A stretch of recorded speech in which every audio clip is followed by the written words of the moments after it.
It is crazy, isn't it? There's more proof for Jesus than Julius Caesar, for example. Yeah. You realize you can't really believe one without the other?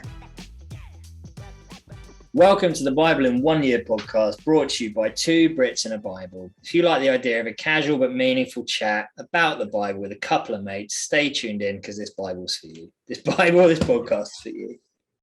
And the Bible is for you. Today is day 106, covering 1 Kings 10 and 11. If you want an overview of those chapters, they're in the description. I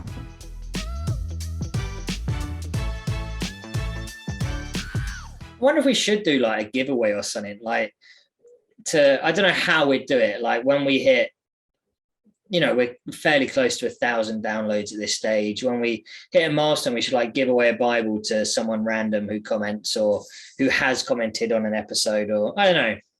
Yeah, I'd love that. I think that's a good call. We have to work out what our giveaways will be, but obviously we've talked about doing tumblers, for example, or little above my pay grade, or that's good, or something like that, t-shirt or hoodie or cap or whatever. Yeah. I mean, at some point, if you keep buying hats at the rate that you are, you might have to just start giving them away because your house won't have room for them anyway. That'd be kind of cool. I haven't bought a hat in a while, actually. I bought a bunch more t-shirts. How many have you got, though? I'm gonna guess 10 to 15. Really? Okay, I thought it was a lot more than that, so my bad. I thought it was like 50, genuinely. I feel like you've worn like 20 or 30 different hats on this show so far. This show? What is this? A show? This is a channel and this is a show. I don't know. Yeah, just synonyms of episode and podcast and things and stuff. All right. So yesterday we didn't quite manage to fit in the last sort of point that you were raising, Ads, which I think is worth just mentioning quickly at least. 1 Kings 9:12. The land of Israel was given to Israel by divine decree, trading Israel's land to Hiram for a glorious temple and palace. And the gold was not a good deal, actually, according to the scholars, because if you think about it, what price can you put on the gifts and the things that God allots to you? There's no weight of gold that can actually match that, right? Sure. And then those 20 cities that get traded, actually, there ends up being a lot more corruption and sin that comes in from that as well. So it actually has bad consequences, this trade, in the long run. And I think you said you wanted to shout out to Jackie, right? One of the people doing. Yeah, absolutely. She sort of commented on it. Just surely, actually, they've given them 4 tons of gold. 20 cities wasn't exactly a big payment for that. On one level, it seems very generous, but actually, when you break it down, depends, I guess, where you want to put your focus. Again, one of the things we touch on. So, yeah, right. Yeah. So. That's cool, man. It's a good point. I like it. So moving into today, 1 Kings 10, straight in verse 1, the Queen of Sheba heard about the famous Solomon and his relationship to the Lord and came to visit. Now, what I love about this is people will so willingly believe about non-Christian historical figures. So like the Queen of Sheba, for example. But when it comes to biblical ones, not necessarily. So it's like, oh yeah, Queen of Sheba. Yes, mate, Hundo P, all over her. David and Goliath, nah, mate, load of crap, don't believe it. It's like, you realize you can't really believe one without the other. It's just illegal.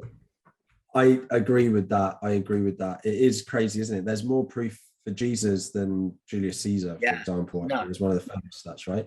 So, come on, people, let's get it together. Solomon is a great testimony to the Queen of Sheba. She says, chapter 10, verse 9, praise be to the Lord your God, who has delighted in you and placed you on the throne of Israel. Because of the Lord's eternal love for Israel, he has made you king to maintain justice and righteousness. So she praises Solomon, but more importantly, she praises God through what she sees in Solomon.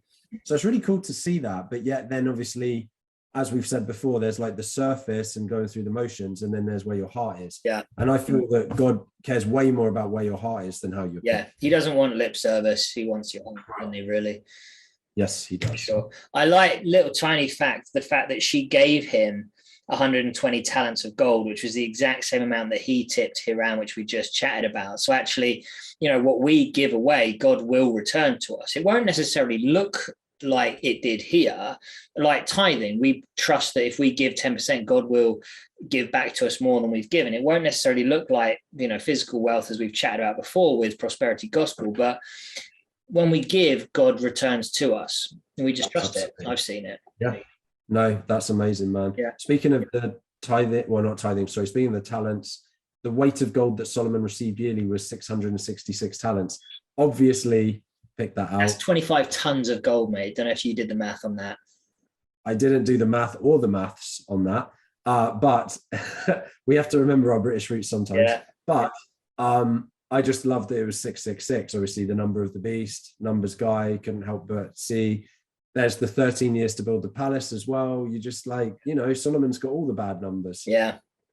And straight after that, in 1 Kings 10:18, the king made a great throne inlaid with ivory and overlaid with gold. It had 6 steps, etc., etc. He's made this big old throne, right? Has he made that for God, or has he made that for himself? Like, he's shown a bit of pride, because it doesn't state whether, like, who he made it for, but surely he hasn't made it for the temple. He's made it for himself. So, That's such, as a practical thing as well, I feel like that's something I need to think about and hear in my own walk right now, because I'm in the process of buying a house with a friend. We've got a very good budget. God has blessed us both with our businesses and everything.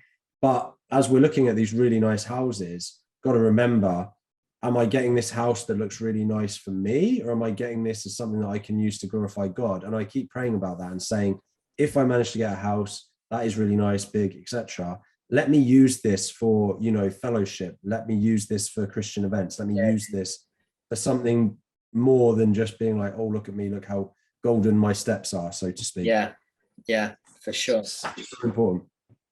So other than that, the only other thing I had for today is, as Solomon grew old, his wives turned his heart after other gods. It's interesting, isn't it? Because quite often the women are blamed. Eve made Adam eat the apple, and Jezebel obviously is coming up, or has already, no, she's coming up, and so on and so on. There's loads of other examples, right? And it's like, well, you still have the choice, Solomon. Like, I don't know why it's written that way sometimes. Maybe I need to look into that a bit more.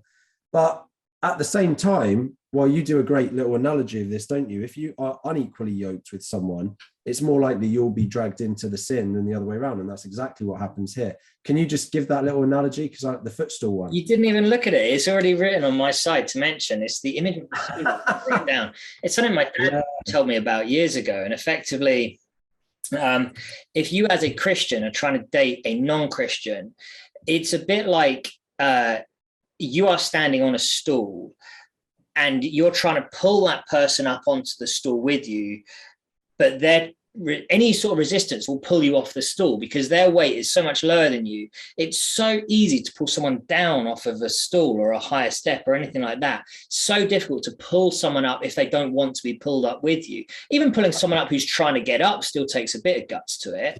But it's exactly that. If you're dating a non-Christian who isn't interested in your beliefs, you're willing to or desire to abstain from sex before marriage, if you're dating someone who isn't into that, the chances of them pulling you off can happen in an instant. The chance of you pulling them up, so slim. And that's why so many people cock up, for want of a better term. Yeah. No, I'm not going to make a joke that came to my head there. But yeah, no, absolutely right, man. And I think we can learn a lot from that. And then on top of that, someone's got 1,000 women. So it's not even, it's like one woman. The analogy is he's on not even much of a footstool. He's on the first step of the step ladder. There's 1,000 women trying to drag him down, or at least 500 of them, let's say. Exactly. He's got no chance. Exactly. No chance. Maybe that's why it was written the way it was. Yeah.